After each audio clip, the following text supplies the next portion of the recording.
So Fortnite, I don't know if you know this, but Lego partnered up with Fortnite, and it shows that so Lego is finding new success by going digital. Lego saw its first half operating profit source 26%, hitting a new record of more than $1.2 billion, thanks in large part to a popular partnership with Fortnite maker Epic Games. Since its release in December, Lego Fortnite has reached 83 million people, according to CEO Niels Christensen. Despite a downturn in the wider toy market, Lego is seeing strong demand in North America. The company added, toy maker is set to replace the oil in all of its bricks with recycled plastic by 2032, shift that may cost 70% more. So it just goes to show you again, relevant collaborations go a long way. And as long as it's tasteful and it's done in a good way, it might work out. And I think 26% is insane. So 26% is really insane. So what did they do? Fortnite has a Lego version on their game, or they created a whole new game that is a Fortnite Lego game? yeah, so I'm staring at this right now. So I think usually what happens is when they do these collaborations, they make these skins, right? And in Fortnite you can have different characters, like different skins. I haven't looked into it exactly, but that has to be the reason, right? Because they do a lot of collaborations with like movies and things like that. So I think that's what it is, and then that probably got more people to buy Legos. Yep. Yeah, no, I it's a great idea. Why not partner? And Well, in think about it. marketing, Like I'm just like thinking about skins back when I used to play first person shooter. So if you're using a certain character all the time and you see it at the toy store, yeah, you're gonna want it. You want it as like an action figure that you can place in front of your computer. It makes a lot of sense. But go ahead. in marketing, a lot of people think like, oh, SEO is the best channel or paid advertising is the best channel. There's no one best channel, and there's a lot of boring, ugly channels that no one talks about that produce a lot of revenue, like partnerships. If you produce web design and I produce your, if you sell web design and I sell SEO, we can make a great pair in which I can sell everyone design services and you can sell SEO services. Yeah. Or if you do SEO and I do paid advertising, I can sell all my customers your services and you can sell them my services and we can cross sell. Partnerships can work extremely well. You just have to find someone who is a similar size, has similar types of clients, and figure out how to partner together to cross sell. Because it's unlikely that you're going to have the Lego Fortnite luck. The reason it works so well for Legos is they're a really massive brand, and most people don't know this, but Lego Toys is one of the best investments. If you look over time, the return has been quite amazing. I read an article on that somewhere around the web, but I never knew that there was a ROI investing in Lego toy sets and just holding them for a while.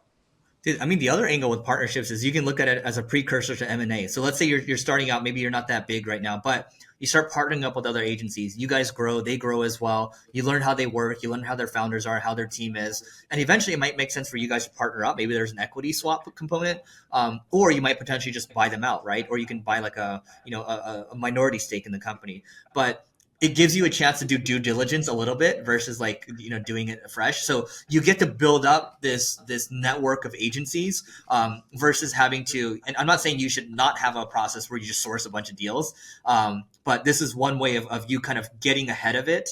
I think that's a way to look at it as well. And I think Neil, you do partnerships with other companies. We do partnerships with like different SaaS tools or marketing tools. I'm probably sure we've done it with both companies. And then other collaborations would be like you and I speaking at the HubSpot conference, right? Or like working with Microsoft sponsoring one of my events or whatever. Like there's so many. Collaboration is such a partnership, such a broad word. Ultimately, what it comes down to is, can you help each other out? Yep, it's that simple. All right. And yeah, you're right. A lot of the M&A deals I know of companies who sold because they were partnering with someone first, and then both parties were like, "Oh, this is working out really well. Let's just buy you." Mm-hmm. Let's eBay, PayPal, great example of this. eBay is worth less than PayPal now. yeah. And Like, isn't that crazy?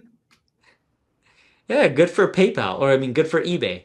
Mm-hmm. Smart for the founders. I got to take a minute to tell you about the Agency Owners Association. This is a peer group for agency owners. Think YPO or EO, but for agency owners. And I just wanted to read you a couple of testimonials. So this first one comes from Carrie, and we asked her, what do you like most about the group? She said, having a group of people to discuss and bounce ideas. The leads are great too. Yes, we share leads in this group as well. This one from Alian, he says, the ability to really post whatever I want and need, and the group responds. Great experienced members, getting a lot of insights from conversations conversations with other members, getting a lot of value from sessions from Eric, getting advice from others as well. And so if you want to grow your agency faster and you want a peer group to do so, just go to marketingschool.io/agency. This is a group that both Neil and I created. And our hope here is to create a vibrant community of agency owners and do a lot more with it in the future. So again, marketingschool.io/agency, and we'll see you inside. So Neil, you want to see something? I'm going to show you a way, because you're always looking for great people. I'm always looking for great people.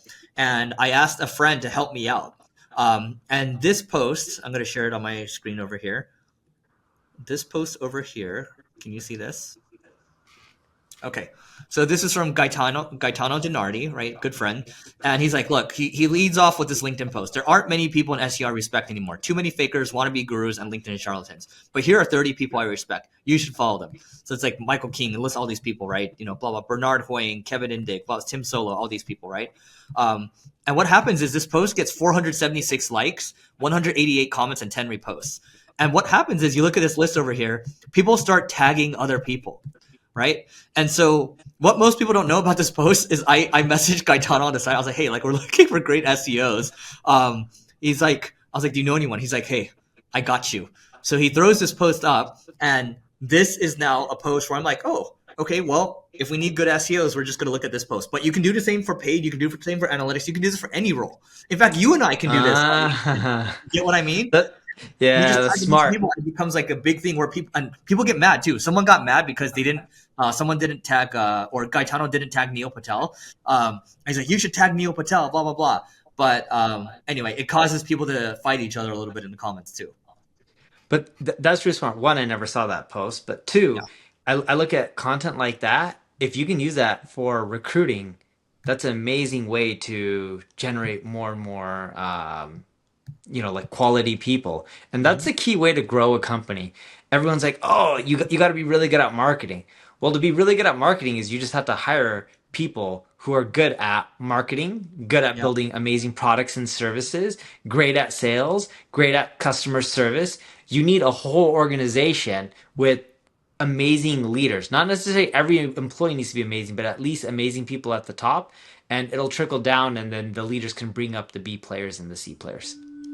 All right, quick note. This is about my company. It's called Single Grain, and Single Grain is an ad agency where we're focused on driving innovation. I want to talk about a couple of new strategies, and if you need help with marketing, great. If not, here are a couple of new strategies that you should try out. One is programmatic CRO. So we are doing programmatic conversion rate optimization on our site. So it's building products that will automatically optimize your site to increase conversion rates. We're also auto-optimizing, auto-updating from an SEO standpoint, and we're constantly thinking about what else we can do in terms of enriching the visitors that are hitting your website, and also tailoring custom messages for them using AI. And so there's a handful of things that we're doing from a marketing standpoint, and our mission is just to drive more innovation. So if you want to learn more, just go to singlegrain.com, grain like rice. So singlegrain.com to learn more, and we'll see you inside. Let's end with this one over here. So you have one over here on how AI is being over marketed. So it says GoDaddy helps entrepreneurs thrive with new AI-powered digital marketing tools.